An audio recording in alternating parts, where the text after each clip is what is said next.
adalah masalah sujud, di mana kita telah menerangkan tentang zikir-zikir yang dibaca dalam sujud.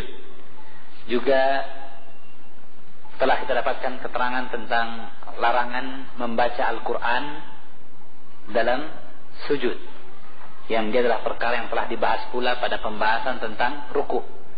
Adanya hadis Muslim dari sahabat Abdullah bin Abbas, di mana Rasulullah bersabda, ala inni nuhitu an qira'atil Qur'an, ala inni nuhitu an aqra'al Qur'ana raki'an aw sajida. Ketahuilah aku dilarang membaca Al-Quran ketika ruku maupun sujud.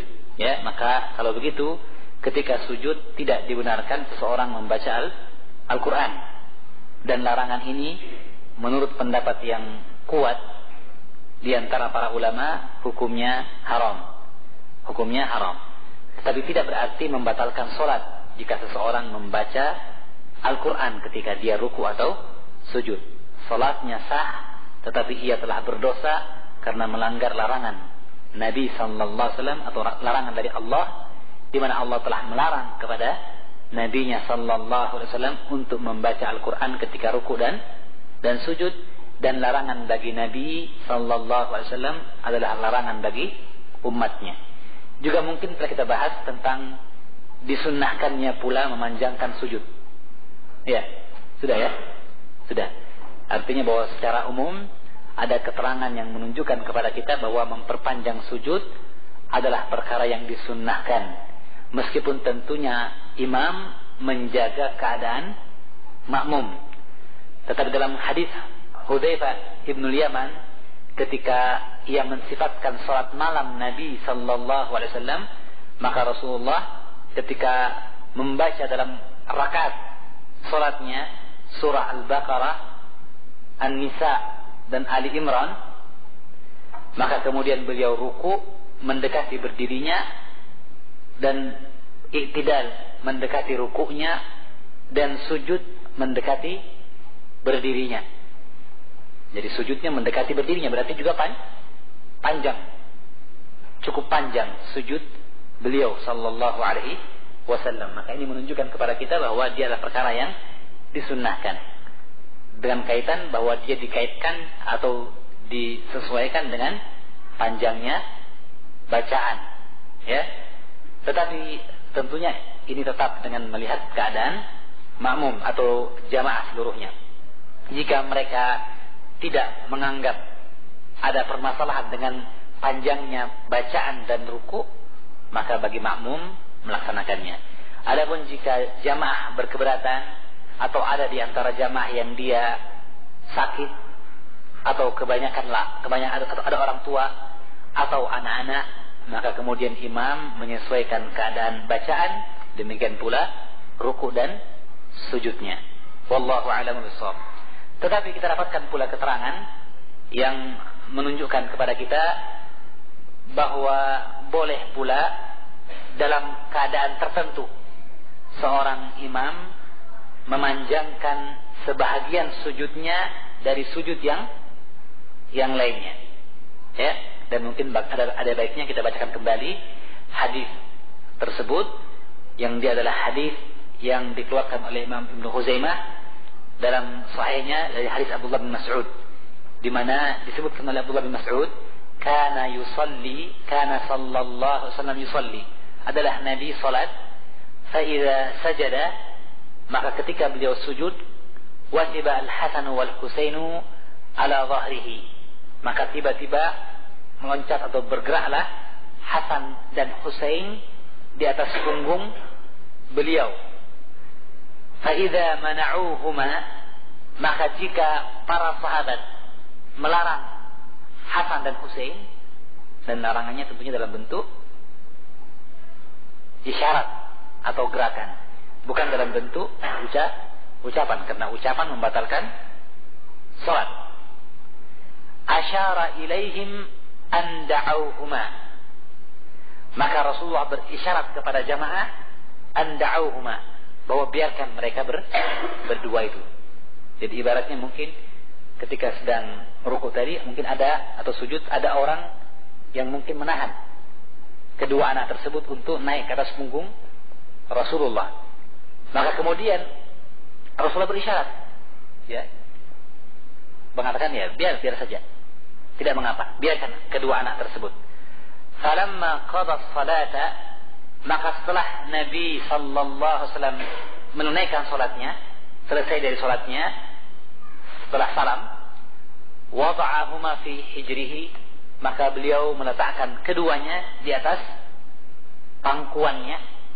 Wa qala, sambil berkata, man ahabbani falyuhibba hadaini, barang siapa cinta kepadaku maka hendaklah dia cinta kepada kedua anak ini, yaitu cucunya Hasan dan Husain.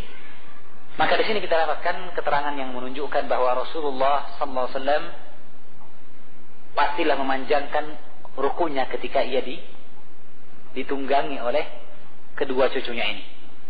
Maka di sini kita dapatkan bolehnya imam memanjangkan rukunya atau sebagian sujudnya karena suatu keadaan. Dan ini juga menunjukkan kepada kita bahwa bolehnya atau diperkenankannya anak kecil datang ke masjid. Telah kita dapatkan keterangan di mana Rasulullah sholat sambil menggendong Umamah, ya. Kemudian bahwa beliau menjadi imam, ingin memanjangkan bacaannya, tiba-tiba mendengar tangisan seorang anak kecil, maka beliau pun meringkaskan bacaannya. Demikian pula di sini, yang tampaknya dalam hadis ini dia adalah sholat wajib berjamaah. Terbukti adanya jamaah yang ada di belakang Rasulullah yang mencegah kedua anak tersebut untuk naik di atas punggung Nabi sallallahu alaihi wasallam. Maka ini menunjukkan kepada kita bahwa dia adalah perkara yang tidak mengapa, dan menunjukkan kepada kita begitu sayangnya Rasulullah kepada anak-anak, kepada umatnya, ya.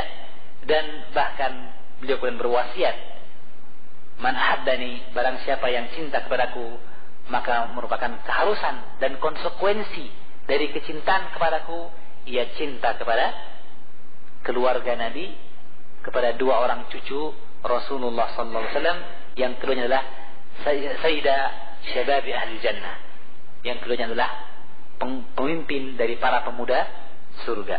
Radhiyallahu taala anhuma. Semoga Allah meridai mereka berdua, amin. Baik. Juga ada faedah yang lain di samping faedah tersebut, yaitu bahwa seperti kata Syekh Muhammad Nasiruddin Al-Albani, bahwa Imam Ibn Khuzaimah menyebutkan hadis ini memberikan judul babu dzikri dalili ala anna al-isyarata fi shalah bima yufhimu anil masyir la taqta'u as-salata wa la tufsiduha. Bab, kata Ibn Khuzaimah, diberikan judul bab penyebutan dalil bahwa berisyarat dalam solat, memberikan isyarat dalam solat dengan apa yang difahami oleh orang yang diberi isyarat, la taqta'us shalah, ini tidak membatalkan solat, wala tufsiduha, dan tidak merusak pahala solat sama sekali, ya. Kata Syekh Al-Albani rahimahullah ta'ala, ini adalah bentuk dari kefakihan Imam Ibn Khuzaimah dan bentuk kejelian yang diharamkan darinya ahlul ra'i, orang-orang yang suka menggunakan akalnya dengan cara kias. Kemudian beliau mengingatkan bahwa dalam bab ini, dalam bab bolehnya memberikan isyarat dalam solat, ya, baik dari orang yang sedang sholat itu sendiri, apalagi dari orang yang tidak sholat kepada yang sholat, ya. Bahwa kata beliau dalam perkara ini ada hadis-hadis dalam Bukhari, Muslim maupun yang lainnya. Jadi di sini ada tambahan baru, ada tambahan faedah yang baru, yaitu apa? Bolehnya seseorang berisyarat kepada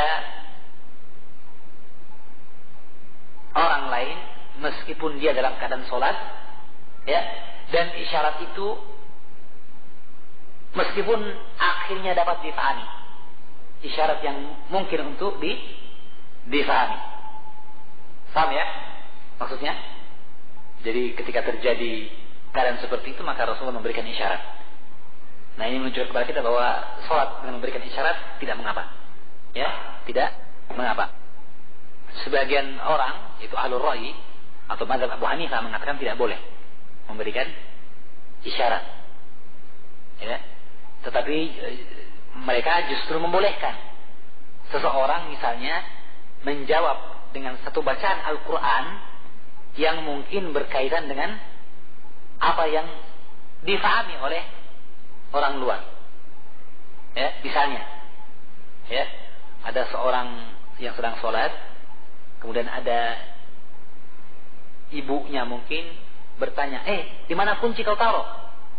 Nah, kemudian dibaca Al-Quran, fa'tul buyuta min abwabiha, datangilah rumah dari pintunya. Maksudnya ada di pintu rumah kuncinya, masih dalam pintu gitu. Ya, maka mereka membolehkan ini. Gitu.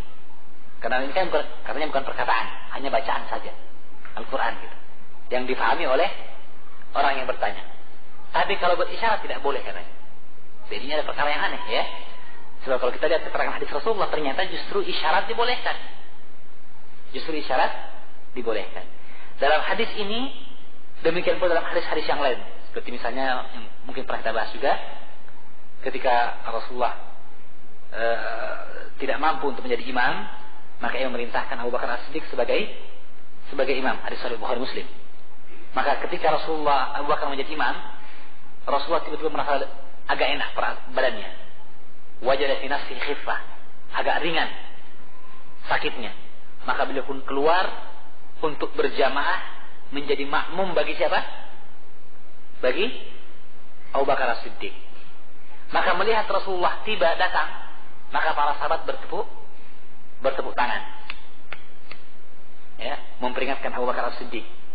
Tatkala Abu Bakar As-Siddiq tidak perhatian, mengabaikan isyarat mereka, faksaru minasyafaqah, maka mereka banyak sekali menepuk tasdik, ya, memperbanyak tepukannya, sampai akhirnya berpalinglah Abu Bakar As-Siddiq. Maka ia pun melihat Rasulullah sallallahu alaihi wasallam. Maka Rasulullah ketika sudah sholat, sudah takbir, ya, maka beliau pun mengisyaratkan. Fa'asyara biyadihi, maka Rasulullah berisyarat dengan tangannya kepada Abu Bakar As-Siddiq, ala makanik, kamu tetap di tempatmu, jadi imam. Maka Abu Bakar As-Siddiq melihat ke atas dan hamidallah dan memuji Allah, alhamdulillah, kemudian raja tahqara, kemudian dia mundur. Maka Rasulullah pun maju. Ya, maka di sini kita dapatkan bahwa Rasulullah memberikan isyarat, ya kan, kepada Abu Bakar As-Siddiq, biasa di tempatmu gitu. Tapi justru Abu Bakar As-Siddiq mundur, menunjukkan bahwa bolehnya berisyarat dalam sholat. Sangat banyak keterangan tentang hal ini, termasuk hadis yang masyhur yang menunjukkan akidah Ahlussunnah wal Jamaah bahwa Allah itu di langit. Masih ingat hadis Al-Jariyah?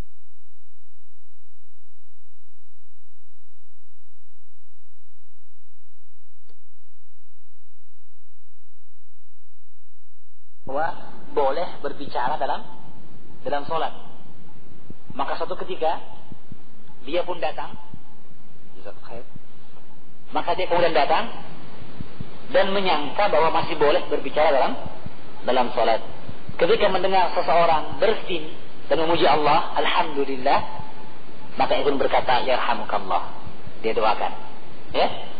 Maka serta-merta orang-orang melihat kepada beliau, melihat kepada Muawiyah bin Sulami. Maka berkata Muawiyah, maka dia berbicara lagi, ma lakum tanduruna ilayya, mengapa kok kalian melihat kepada saya?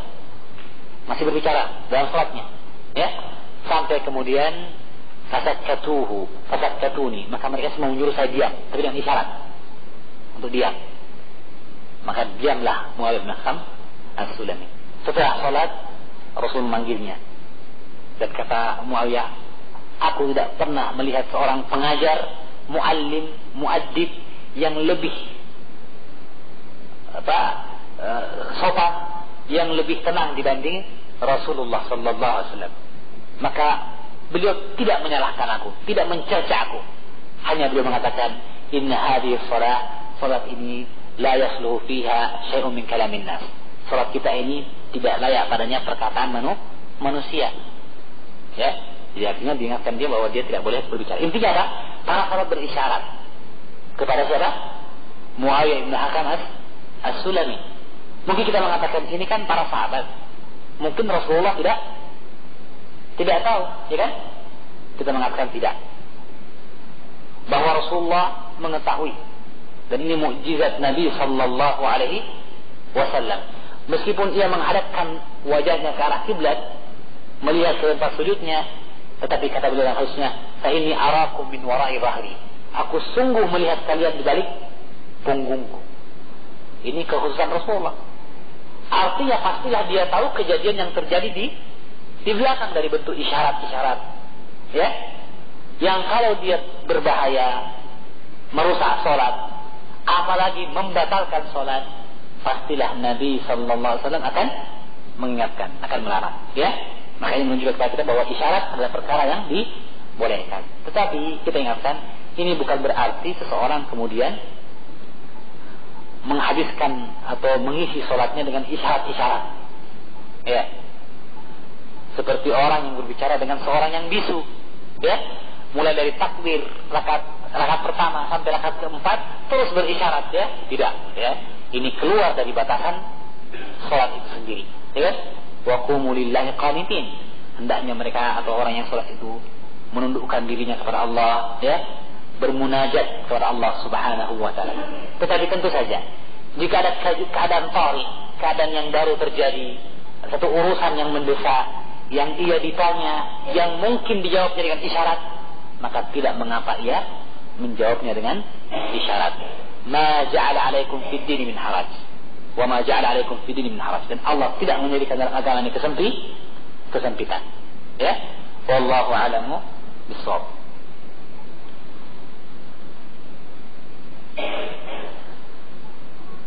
Sekira jelas, ya? Baik. Kita masuk sekarang kepada bab yang baru, fadlus sujud.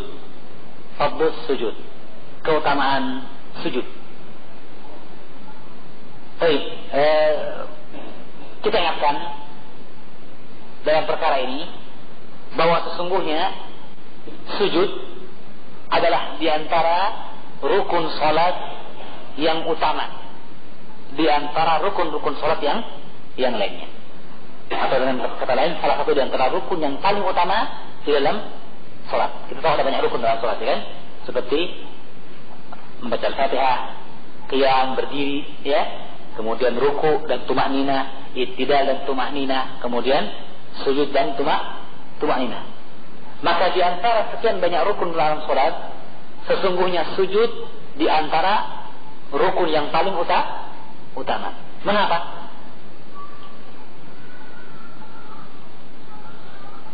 Karena sujud adalah bentuk merendahkan diri dan menghinakan diri di hadapan Allah yang Maha Agung, Allah yang Maha Mulia. Ya kan? Keadaan seseorang yang paling rendah adalah keadaan ketika dia sujud, dan ia pun menyebutkan nama Allah yang Maha Tinggi, Subhana Rabbiyal A'la. Ya. Maka dalam sisi posisi sendiri dia paling rendah, maka berarti dialah tempat yang paling seseorang menampakkan ketundukannya kepada Allah. Itu satu sisi. Sisi yang lain, kita tahu bahwa tidaklah Allah memasukkan ke neraka dan mengeluarkan dari surga iblis kecuali karena keingkarannya untuk sujud kepada Adam alaihissalam, sujud penghormatan. Ya. Oleh karena itu syaitan senantiasa cemburu kepada orang yang sujud kepada Allah. Sedang dia mengatakan bahwa aku dulu diperintahkan sujud, namun aku tidak sujud, maka aku pun dimasukkan ke dalam neraka. Sedangkan hamba Allah ini diperintahkan sujud, maka ia pun sujud, maka baginya surga. Meskipun sujudnya berbeda. Yang satu yaitu iblis sujud penghormatan kepada Adam alaihissalam. Adapun manusia sujud pengabdian kepada Allah Rabbul Izzah. Ya kan? Tetapi ternyata syaitan cemburu dengan hal ini.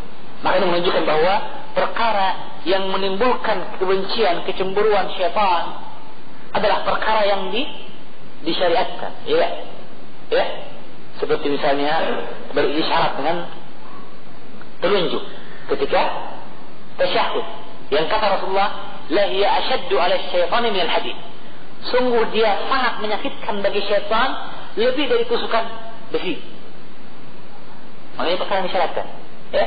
Demikian pula syaitan tidaklah cemburu kepada seorang yang salat selain bahwa ucapan mereka amin, yaitu amin, Allahumma stajib, Allah makabulkanlah, wassalam, dan salam. Maka perkara-perkara ini adalah perkara yang menimbulkan kegemasan, kecemburuan, kebencian syaitan. Demikian pula atau apalagi perkara sujud. Ya, yang merupakan sebab mengapa ia ditempatkan di neraka. Na'udzubillahi min dzalik. Baik. Maka itu secara garis besar. Meskipun Ibnu telah menegaskan dalam kitabnya Miftahul Dari Sa'adah bahwa sesungguhnya rukun yang paling utama dari semua rukun-rukun salat adalah rukun yang paling utama adalah al-qiyam, itu berdiri, bukan sujud. Tetapi sujud adalah juga rukun yang paling utama di antara rukun-rukun yang utama, atau rukun yang utama di antara rukun-rukun yang utama. Sama maksudnya ya? Artinya sujud rukun yang paling utama dibanding rukun-rukun yang lain. Tetapi untuk dibandingkan dengan berdiri, maka dia lebih utama. Dengan dalil yang terdapat dahulu dalam hadis Ibnu Abbas, ala inni nuhitu an aqra al-Qur'ana rakan aw sajida. Aku dilarang membaca Al-Qur'an ketika rukuk maupun sujud. Di mana para ulama telah menjelaskan mengapa dalam rukuk dan sujud dilarang membaca Al-Qur'an, tetapi ketika qiyam justru diperintahkan membaca kalam ilahi. Ya. Dan mungkin saya sudah bahas masalah ini seputar masalah keutamaan rukun qiyam atau berdiri membaca Al-Qur'an ini pada pembahasan tentang rukuk yang lalu. Wallahu a'lam bishawab. Itu cuma ingatkan. Dan ada beberapa pertanyaan khusus yang menunjukkan kepada kita akan keutamaan sujud. Di antaranya adalah hadis sahih Imam Ahmad ketika Rasulullah bersabda, "Ma min ummati min ahadin illa wa ana a'rifuhu yaumil qiyamah." Tidak ada seorang pun di antara umatku kecuali aku akan mengenalnya di hari kiamat nanti. Maka Rasulullah mengenal umatnya. Qalu, maka berkatalah para sahabat, "Wa kaifa ta'rifuhum ya Rasulullah?" Bagaimana engkau mengenali mereka wahai Nabi? Fi kasratil khalaik, di tengah begitu banyaknya manusia. Bayangkan ya. Kalau dalam satu lapangan ketika sholat Id saja, kita mungkin sulit mengenali tetangga kita. Iya. Bahkan mungkin teman yang berangkat sama-sama ke tanah lapang untuk sholat Id, kalau kita terpisah sejenak, sudah tidak mungkin kita kenali lagi di tengah kumpulan orang yang begitu banyak. Padahal masih sedikit. Apalagi di padang mahsyar nantinya. Ya. Ketika orang semua yang matbul adhu gairal ardi, ketika bumi diganti menjadi satu hamparan, dan ketika itu manusia berkumpul seluruhnya, bagaimana mungkin kita kenal? Ya? Begitu banyaknya. Dan antum mungkin masih bisa mengenal saudara antum dari pakaiannya. Waktu berangkat sholat Id, pakainya baju yang seperti ini misalnya, ya kan? Atau cirinya seperti ini. Tapi ingat, sesungguhnya manusia dibangkitkan di hari kiamat nanti dalam keadaan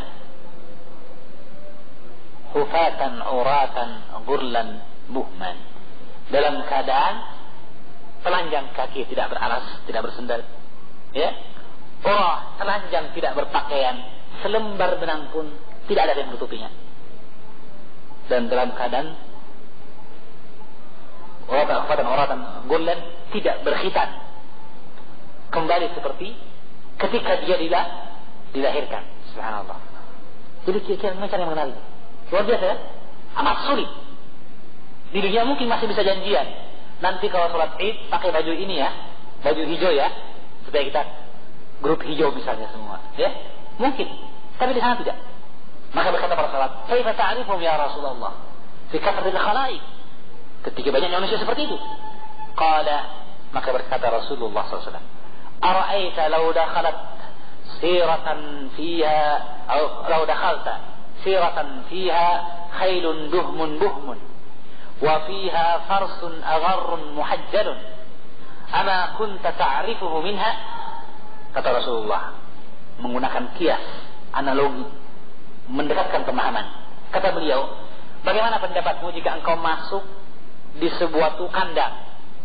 Sirah ini dia adalah hadirah, jadi semacam kandang yang terbuka. Kalau orang bilang range, ya, kayak tempat peternakan yang di pagar, bukan kandang yang beratap, bukan, ya. Ya, range, ya, yang dia hadirah untuk tanah, untuk hewan-hewan yang mungkin tersusun dari batu atau mungkin ranting-ranting pohon yang ditandai, ya, kandang lah gitu, yang terbuka gitu.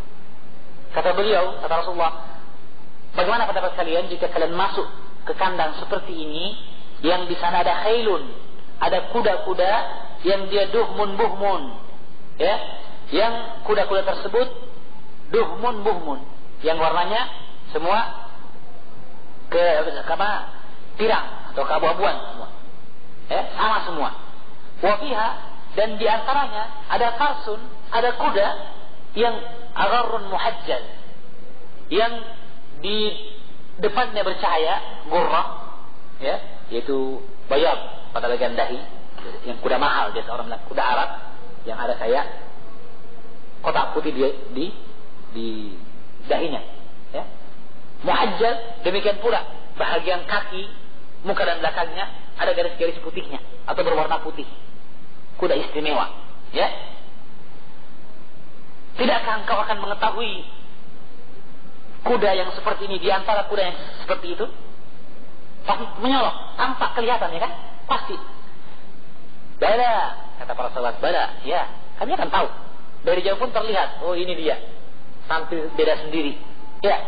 Kata Rasulullah, "Fa inna ummati yauma idin gurrun minas sujudi wa muhajjaluna minal wudu." Kata Rasulullah, sesungguhnya umatku di hari kiamat nanti, mereka akan putih karena sujud, dan putih pula anggota-anggota geraknya, kaki dan tangannya, karena wudu. Subhanallah, ya. Maka ini menunjukkan kepada kita bagaimana keutamaan dari tempat atau sujud itu. Sampai tempat atau bahagian tubuh yang sujud kemudian bercahaya di hari kiamat nanti, ya. Maka adanya keutamaan, kelebihan, keistimewaan dari anggota yang sujud, yaitu dahi, wajah, menunjukkan keutamaan sujudnya, menunjukkan keutamaan sujudnya, ya. Tapi sekali jelaskan di sini, saudara Imam Ahmad, ada faedah yang lain yang mungkin berkaitan dengan masalah wudu, ya, yaitu bahwa di sini kita dapatkan bahwa ternyata gurrah yang ada adalah dari sujud, bukan karena wudu, ya. Oleh karena itu para ulama, Ibnu Taimiyah rahimahullah taala mengatakan ada sebuah riwayat yang disandarkan kepada Nabi, namun ternyata dia bukan dari perkataan Nabi, bahwa dia sebenarnya bentuk mudraj, perkataan sahabat Abu Hurairah. Apa itu? Ketika Abu Hurairah radhiyallahu taala anhu berwudu, mencontohkan wudu Nabi, maka kemudian ia membasuh lengannya sampai ke bicepnya, ke atas ini, tidak sampai siku, tidak, terus ke atas, dan mencuci kakinya sampai ke betisnya, bukan, tidak hanya sampai mata kakinya. Kemudian beliau berkata setelah itu, "Man istata'a minkum an yutila gurratahu falyaf'al." Barang siapa di antara kalian yang memperpanjang gurrahnya, maka hendaklah dia melakukannya. Kalimat ini sering disangka dia adalah bagian dari hadis Rasulullah, padahal ternyata bukan. Dia adalah perkataan Abu Hurairah. Mengapa? Pertama, karena kata gurrah itu sendiri, gurrah itu di wajah, sedangkan Abu Hurairah yang dia panjangkan yang mana? Yang dipanjangkannya, artinya yang dibasuh lebih dari yang seharusnya. Apa? Tangan dan kaki. Sedangkan cahaya putih pada tangan dan kaki namanya bukan gurrah, namanya apa? Hajal, muhajjal. Ya. Adapun kalau cahaya putih disangka dari wudu, maka tidak akan mungkin diperpanjang, ya. Karena wajah terbatas. Wajah yang dibasuh dalam wudu adalah dari tempat tumbuhnya rambut di ubun-ubun sampai zikn, sampai dagu, ya. Dan dari ujung telinga, ya, sampai ujung telinga yang sebelahnya, ya. Itu wajah. Mungkin dipanjangkan? Tidak bisa lagi, kan? Artinya bisa dibasuh juga di sini misalnya. Tidak, kan? Tidak. Berarti dia tidak ada bentuk memanjangkannya. Yang dipanjangkan adalah hajal, bukan gurrah. Satu. Kemudian bahwa gurrah itu bercahaya karena dia adalah sujud, bekas dari sujud, bekas dari sujud. Sehingga kalau begitu ada terjadi pertentangan antara perkataan tadi dengan hadis yang kita bahas ini, bahwa gurrah itu dari sujud, ya. Cahaya putih pada wajah itu dari sujud, bukan dari wudu. Oleh karena itu kata Ibnu Taimiyah, yang benar dalam masalah berwudu untuk tangan dan kaki, yang wajib adalah sampai ke siku saja.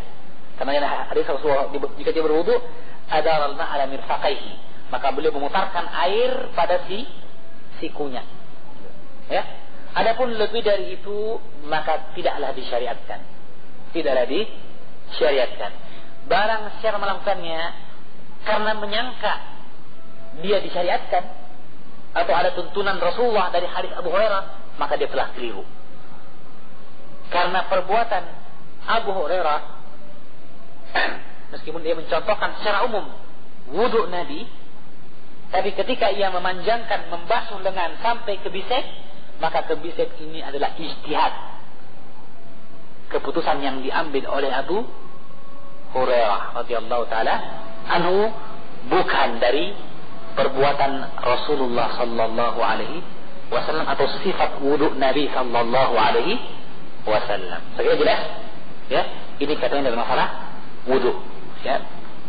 Dan yang terakhir dari riwayat adalah hadis Abu Hurairah, Sahih Bukhari Muslim, yang juga menunjukkan kepada kita keutamaan bekas sujud itu. Yang begitu utamanya bekas sujud, bahwa dia tidak hanya didapatkan keutamaannya oleh seorang muslim di dunia, tapi juga di padang mahsyar. Bahkan tidak hanya di padang mahsyar, seandainya pun dia diazab oleh Allah karena dosa yang diperbuatnya, kita akan dapatkan pula bagaimana utamanya tempat sujud itu, atau bekas atau alat atau organ yang dipakai untuk sujud kepada Allah, bahwa dia tidak akan termakan oleh api neraka. Padahal begitu panasnya api neraka itu. Ya, dalam hadis Abu Hurairah, Sahih Bukhari Muslim, Rasulullah bersabda, "Idza arada Allah rahmatan man arada min ahli an-nar." Jika Allah menginginkan untuk merahmati orang-orang yang Allah kehendaki dari penghuni neraka.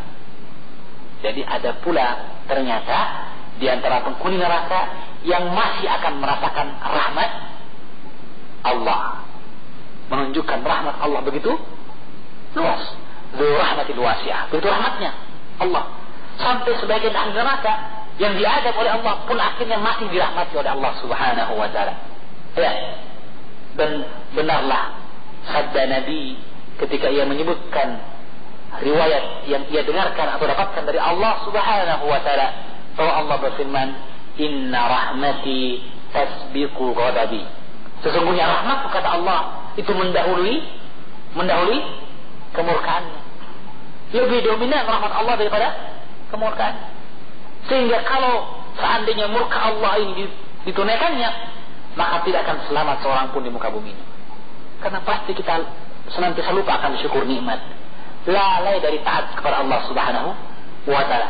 Tapi Allah merahmati, dan rahmatnya mendahului kemurkaannya, sehingga Allah ya'fu an katsir, memaafkan banyak perbuatan kehilafan kita, dosa dan maksiat yang kita kerjakan. Maha suci Allah yang Maha Pengampun. Ya. Baik.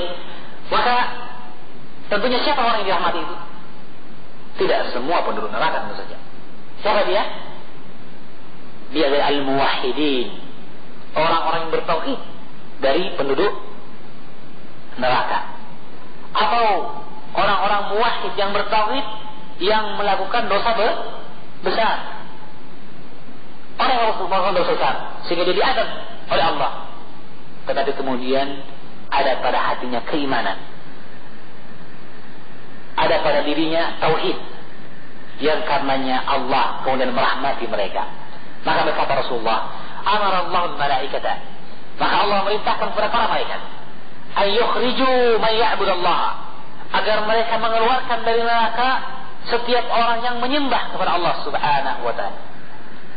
Fayukhrijunahum wa ya'rifunahum bi'athari sujud, maka mereka pun dikeluarkan oleh Allah Subhanahu wa ta'ala, dan para malaikat mengenali mereka dari bekas sujud yang ada pada mereka. Subhanallah. Ya. Padahal kita dapatkan dalam keterangan hadis yang lain, bagaimana orang yang berbuat dosa besar dari golongan orang-orang bertauhid sampai mereka kemudian merangkak keluar dari neraka, dikeluarkan dari neraka dalam keadaan hitam dan hancur kecuali bekas sujudnya. Subhanallah. Begitu utamanya sujud kepada Allah Subhanahu wa ta'ala, sehingga Allah tidak akan menghancurkan bekas sujud seseorang yang ia bersujud kepadanya di sisi dengannya di sisi Allah Subhanahu wa ta'ala ketika di dunia.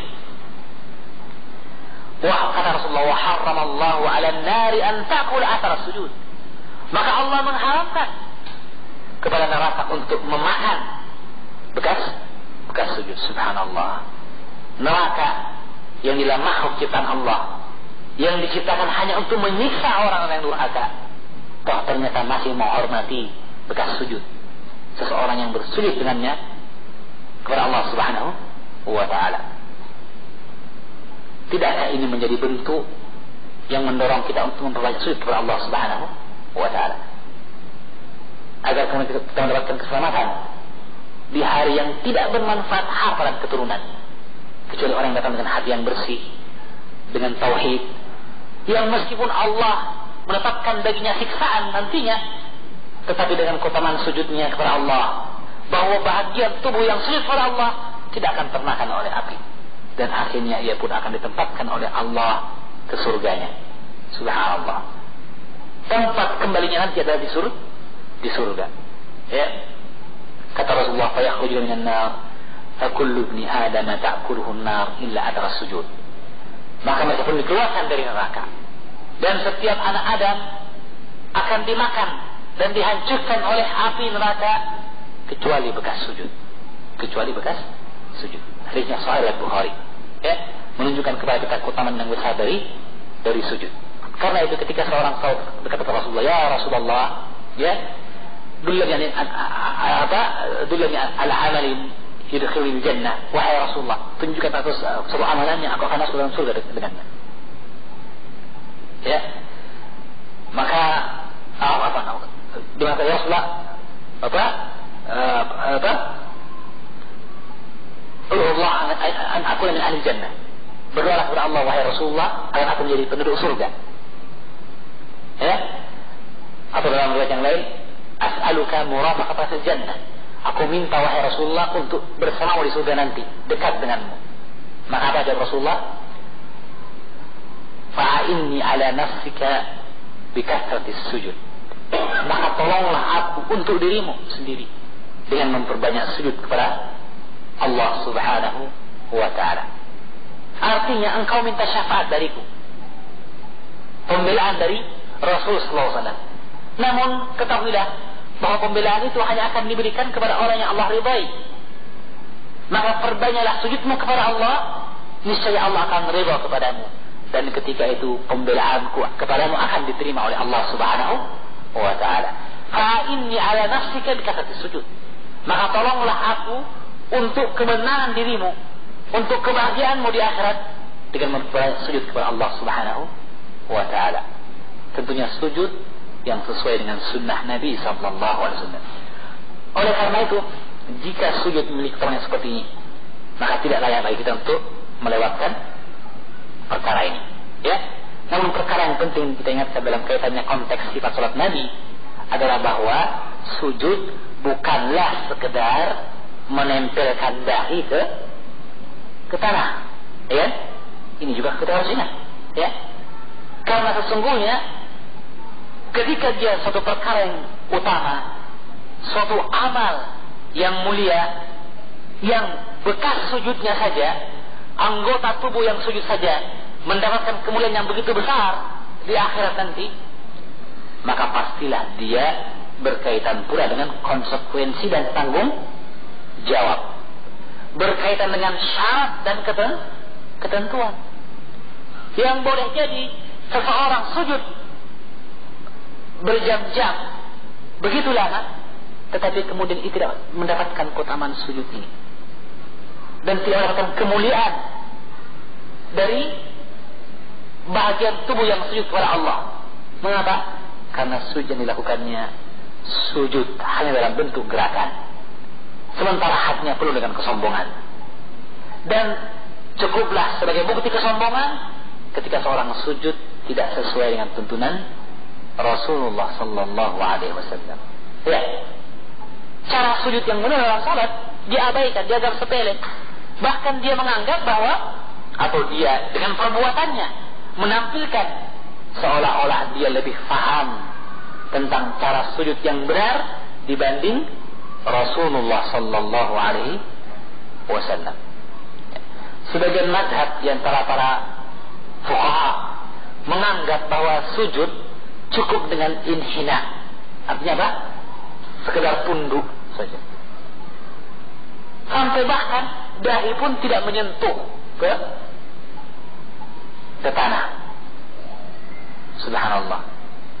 Dan seperti yang saya sebutkan dahulu ya, saya pernah menyaksikan dan sering melihat orang yang seperti ini. Karena kebetulan kami pernah belajar di Pakistan, dan di Pakistan mazhab yang berkembang adalah mazhab Abu Hanifah, di mana mereka mengatakan dalam fikih mazhab mereka, ruku dan sujud adalah inhina, sekedar tunduk. Saya sering dapatkan orang yang sholat, bukan sholat wajib tadi, kalau sholat sunnah dan yang lainnya, ya, atau kalau mungkin dia masbuk, bekerja dari solokan di jalan, kalau setelah itu masuk waktu sholat, tapi orang jamaah sudah selesai, maka dia kemudian berwudu meskipun bajunya kotor-kotor, bisa dari tanah itu. Yang itu hebatnya di sana, ya. Soal penjagaan sholat luar biasa. Meskipun bajunya kotor, asalkan bukan najis, tetap dia sholat. Kadang masuk ke masjid, kadang di pinggir jalan sholatnya, pasang cangkulnya, kemudian sholat, gitu, ya. Luar biasa memang, mengagumkan ya. Tapi sayangnya tidak sesuai tuntunan Rasulullah Sallallahu Alaihi Wasallam. Ya, kita lihat sujudnya bagaimana, rukunya bagaimana. Setelah takbir ihram, berdiri saja. Setelah itu Allahu Akbar, ruku. Belum sampai tunduk, apalagi menyentuh tangannya ke lutut, sudah berdiri lagi. Sami Allah liman hamidah. Setelah itu sujud.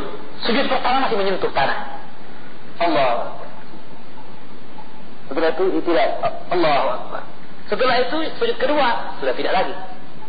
Allah. Berdiri langsung. Jadi karena dalam keyakinan mazhab mereka, ini mungkin ya tidak semua juga melakukan ya, mungkin hanya sebagian, tapi ini berbahaya. Dan ini terlahir dari jumud, kebekuan untuk berpegang kepada mazhab meskipun bertentangan dengan Al-Quran dan As-Sunnah. Maka kemudian jadilah sujud mereka sujud yang tidak sesuai dengan tuntunan Rasulullah Sallallahu Alaihi Wasallam. Dan cukuplah ini satu bentuk kesombongan. Itu seorang tidak mau diatur ibadahnya oleh Rasulullah Sallallahu Alaihi Wasallam. Adapun jika terjadi karena kurangnya ilmu, ya, belum mengetahui akan hadis dalam perkara ini, maka disinilah letak keutamaan menuntut ilmu itu sendiri. Ya, sebab kalau tidak, kita akan beramal satu amalan yang kita sangka itu kebaikan, namun ternyata tidak diterima di sisi Allah Subhanahu wa Ta'ala. Inilah orang-orang yang yahsabuna annahum yuhsinuna sun'a, menyangka bahwa ia telah berbuat baik beribadah malah justru ditolak oleh Allah Subhanahu wa taala. Na'udzubillahi min dzalik. Maka ini mendorong kita untuk semakin memperdalam ilmu kita tentang masalah agama, khususnya dalam masalah ibadah. Apalagi kegiatan ibadah salat, apalagi berkaitan dengan rukun yang utama, yaitu sujud kepada Allah Subhanahu wa taala dalam salat kita. Semoga Allah menerima ibadah kita, dan semoga apa yang telah kita kerjakan dari ibadah kita sesuai dengan tuntunan Rasulullah sallallahu alaihi wasallam. Amin ya rabbal alamin. Saya kira ini ada mungkin satu pertanyaan dari ikhwah sebelum menutup pembahasan. Ya. Ya.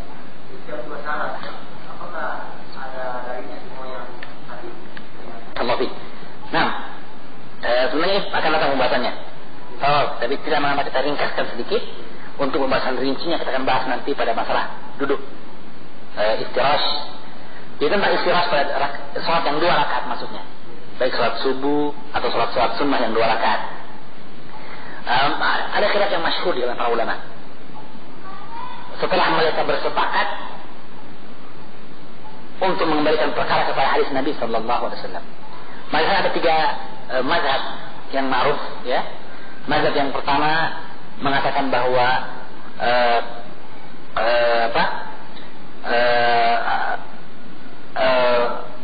hukum asal dalam sholat, hukum asal dalam duduk dalam sholat adalah duduk tawarruk. Itu mazhabnya Imam Syafi'i. Itu hukum asal, kata beliau. Semuanya tawarruk, seperti duduk rakaat yang keempat. Semuanya tawarruk, kecuali jika ada perbedaan dalam hal ini untuk sholat yang 4 rakaat. Kalau dalam hadis sholat 4 rakaat, nomor yang lainnya disebutkan secara khusus perbedaan duduk tasyahud awal dengan tasyahud akhir. Maka Imam Syafi'i untuk 4 rakaat, maka demikian pula yang 3 rakaat karena 2 tasyahudnya, duduk yang pertama istirahat, yang kedua tawarruk. Tapi hukum asal untuk selain itu, yang 3 rakaat witir misalnya, atau yang 2 rakaat, maka juga tawarruk. Itu hukum asal. Itu mazhab Imam Syafi'i. Mazhabnya Imam Abu Hanifah, Imam Ahmad tidak. Kebalikannya, beliau al-aslu adalah hukmu jazatu istirahat. Asalnya dulu istirahat. Dengan alasan bahwa ini duduk yang sabit. Tidaklah kita duduk tawarruk kecuali karena dalil. Nah, di sini mereka mengatakan ada dalil tentang duduk tawarruk untuk rakaat keempat atau rakaat tasyahud yang akhir pada salat yang 2 tasyahudnya. Maka duduk terakhirnya itu adalah duduk tawarruk, makanya pengecualian katanya. Adapun selain itu maka dia istirahat. Itu pendapat Imam Ahmad, ya. Nah, adapun selain itu Imam Abu Hanifah dan Imam Malik, ya, mereka menganggap seperti Imam Abu Hanifah menganggap bahwa yang manapun boleh saja istirahat, tawarruk tidak ada masalah, ya. Kalau Imam Malik kayaknya sama juga pendapatnya, ya. Nah, sekarang tentunya yang benar dalam perkara ini adalah salah satu dan kedua mazhab sebelumnya. Yang pertama Imam Syafi'i atau Imam Ahmad, ya.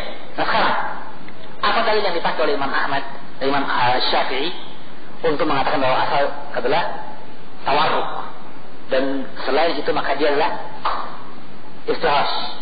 Astagfirullah. Kalau ada pengkhususan maka dia istirahat yaitu pada tasyahud awal, ya. Maka dia berdalil dengan keterangan yang datang tentang sholat 4 rakaat, ya.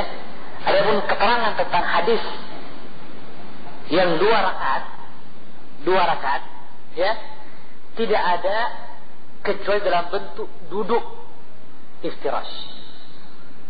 Ulangi.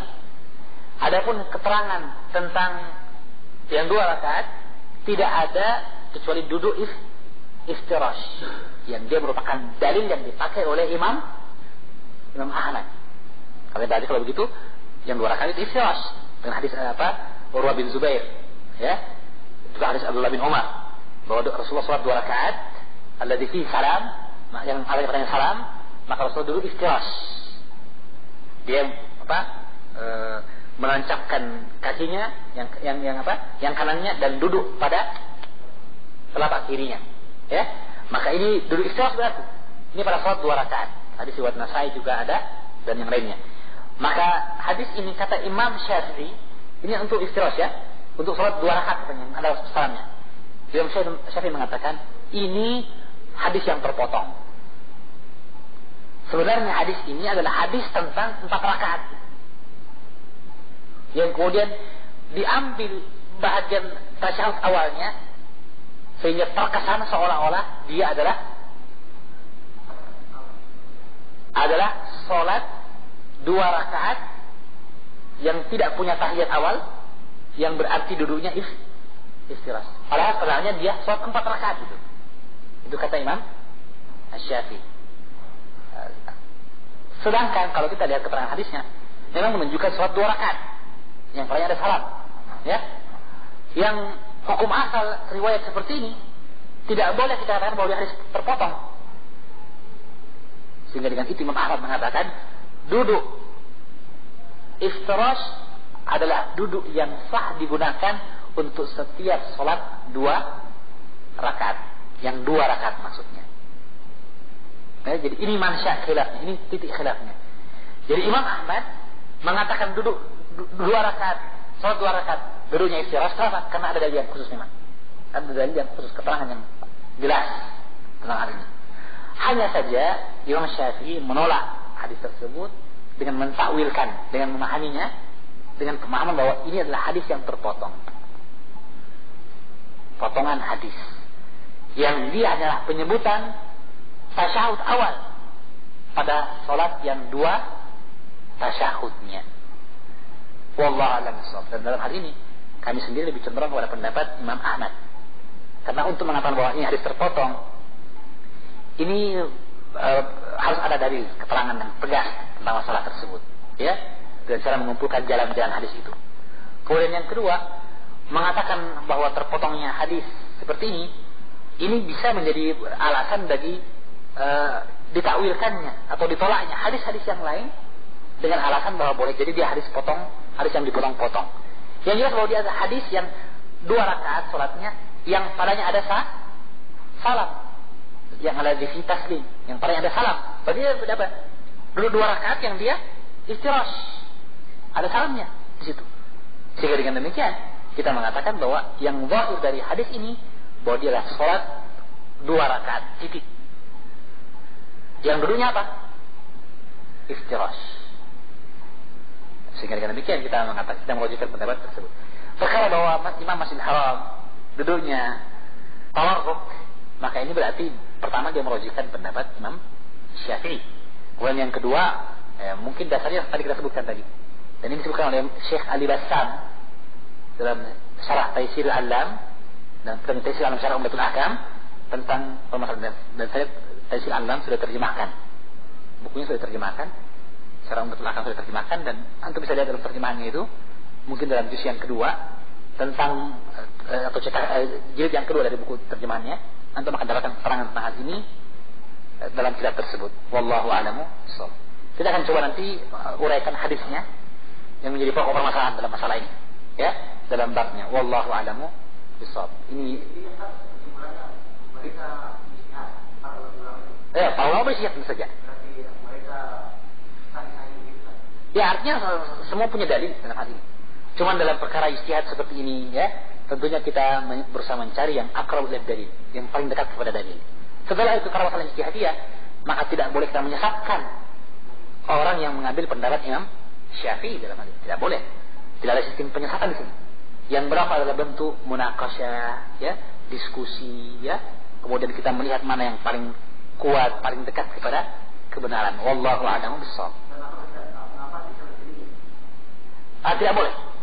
Kalau teman-teman, kalau itu saya gabungkan saja. Kadang saya duduk begini, kadang saya ini namanya pimpin, ya, tidak berat pendirian. Oleh kita memang ada tanwi di sana. Ada istilahnya, ada keragaman. Kadang Rasulullah pakai ini, kadang itu. Adapun dalam masalah dulu ini, yang al-haq wahid, kebenaran cuma satu di antara 2 pendapat tersebut. Cuma mana yang pasti benar, ini dalil beragam. Ya, maka kita para ulama ini beristihad, kayaknya ini yang lebih tepat, lebih sesuai karena ada dalilnya secara khusus. Jangan tidak, itu dalil yang terpotong dan seterusnya. Maka ijtihad di antara para ulama, maka kita mencari yang lebih dekat kepada dalil. Wallahu a'lamu bishawab.